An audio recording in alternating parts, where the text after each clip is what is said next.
ጤና ይስጥልኝ ክቡራን ሰልጣኞች ይህ በዳፍቴክ ኮምፒውተር ኢንጂነሪንግ ተዘጋጅቶ የቀረበ የአውቶካድ ስልጠና መውሰጃ ሲዲ ነው። እንኳን ደህና መጣችሁ።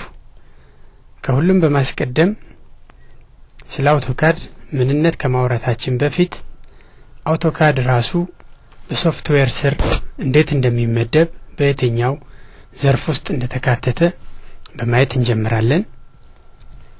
ሶፍትዌር ትርጉሙ ምንድነው? የቋንቋ ህግጋትን የቋንቋ ስንል የፕሮግራም ቋንቋ ፕሮግራም የመጻፍን ህጎች ተከትሎ የተዘረዘሩና የተጻፉ ጽሁፎች ተፈትሸው ስህተታቸው ተወግዶላቸው ኮምፒውተር ላይ መሮጥ እንዲችሉ ራን ማድረግ እንዲችሉ ተደርገው የተጻፉ እና የምናየውን የምንነካውን የኮምፒውተር አካል ሃርድዌር ተብሎ የሚጠራውን እንዴት አይነት ስራ መስራት እንዳለበት ትዕዛዝ የሚያስተላልፉለት በእኛና በሰዎች በተጠቃሚዎችና በኮምፒውተሩ መካከል እንደ ድልድይ የሚያገለግሉን የቋንቋ ወይም የጽሁፍ ስብስቦች ማለት ናቸው።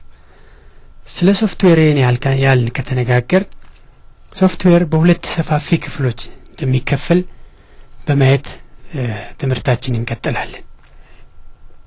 ሲስተም ሶፍትዌር እና አፕሊኬሽን ሶፍትዌር ተብሎ በሁለት ሰፋፊ ክፍሎች ስንከፍለው ሲስተም ሶፍትዌር ማለት ኮምፒውተራችን ምን አይነት ዲስፕሌይ እንዲያሳይ ምን አይነት እይታ እንዲኖረው ኪቦርድ ማውስ ስንጠቀም ምን መሰረት ተከትለን ብንሰራ እንደምንግባባ ኮምፒውተሩን አንድ ጊዜ ውስጡን መዋቅሩን የሚዘረጋለት ማለት ነው።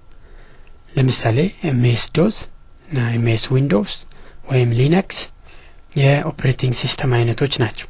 እንደምታዩት እኛ እየሰራን ያለነው ማይክሮሶፍት ዊንዶውስ በሚባለው የሲስተም ሶፍትዌር አይነት ነው። ወደ አፕሊኬሽን ሶፍትዌር ስንሄድ አፕሊኬሽን ሶፍትዌር በሁለት ክፍሎች ተከፍሎ እናገኘዋለን። እነዚህም ቤዚክ እና ፕሮፌሽናል ናቸው። ቤዚክ ወይም መሰረታዊ አፕሊኬሽን ሶፍትዌሮች ስንል አንድ ሰው የኮምፒውተር ዕውቀት አለው ተብሎ ለመጠራት ሚኒመሙ ወይም በዝቅተኛ ደረጃ ሊያውቅ የሚገባቸው መሰረታዊ የሆኑ የኮምፒውተር ዕውቀቶችን የያዙት ናቸው። እነዚህም ማይክሮሶፍት ወርድ፣ ማይክሮሶፍት ኤክሰል፣ ማይክሮሶፍት አክሰስ፣ ማይክሮሶፍት ፓወርፖይንት።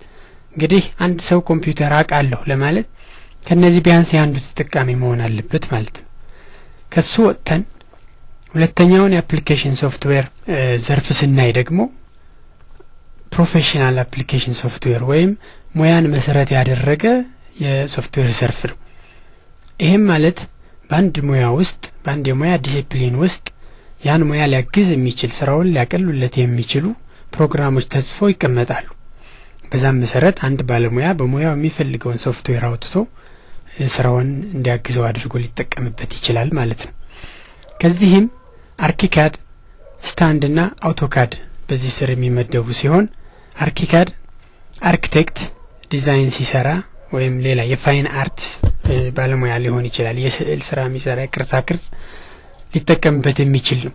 አውቶካድ ከዚህ ጋር ተቀራራቢነት ያለው ነው። መሀል ላይ የተጻፈው የምታዩት ስታንድ ተብሎ የሚጠራው በኢትዮጵያዊ የሶፍትዌር ጸሐፊ የተሰራ በስትራክቸራል ኢንጂነር የተጻፈ ነው። ስትራክቸራል ዲዛይን የሚሰራ ነው። የቢልዲንጎችን የህንጻዎችን ስትራክቸራል አናሊሲስ እና ዲዛይን የሚሰራ ሶፍትዌር ነው። አውቶካድ ደግሞ እኛ የምንማረው ትምህርት አውቶካድ ነው። እሱም ዲዛይኖችን ለመስራት ኢንጂነሮችን፣ አርኪቴክቶችን በፋይን አርትስ ውስጥ ያሉትን ባለሙያዎችን ወይም ድራፍትስማኖች ስራቸውን እንዲያቀልላቸው ተብሎ ታስቦ የተሰራ የኮምፒውተር ፕሮግራም አይነት ነው። አሁን በጥቅሉ ስለ ሶፍትዌር የኔ ያልካል አውቶካድ ራሱ ምን ማለት እንደሆነ በማየት እንጀምራለን። What is AutoCAD? AutoCAD ምንድነው?